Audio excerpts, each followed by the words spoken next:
Renouer avec la prospérité et atteindre le plein emploi, c'est possible en France. C'est possible, à condition de faire enfin les réformes qui s'imposent. L'action est la solution au mot de la France. C'est le manque d'action de la part des responsables politiques que déplorent les Français et qui explique qu'un nombre grandissant de nos concitoyens se réfugient dans l'abstention ou choisissent le vote extrême. Aujourd'hui, 2/3 des Français estiment que notre démocratie ne fonctionne pas bien. Mais l'impuissance du politique n'est pas une fatalité. L'action est possible et la France peut redevenir la première puissance en Europe d'ici à 10 ans. Aujourd'hui, la réforme doit aller jusqu'au bout et elle doit être conduite selon un plan d'exécution précis.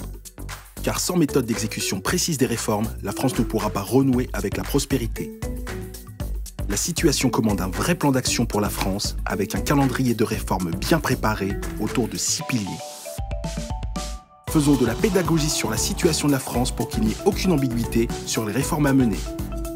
Rédigeons avec les Français le projet pour 2017 pour avoir les mesures les plus abouties et performantes. Soyons prêts à lancer les réformes fondamentales dans la période décisive des 100 premiers jours après l'élection. Donnons les moyens aux futurs ministres d'être prêts à agir juste après la présidentielle en désignant les principaux d'entre eux au lendemain de la primaire. Formons un gouvernement de 15 ministres à la compétence reconnue, dont certains issus de la société civile. Faisons siéger les parlementaires pendant tout l'été 2017 pour que les réformes fondamentales soient bouclées au 1er octobre 2017.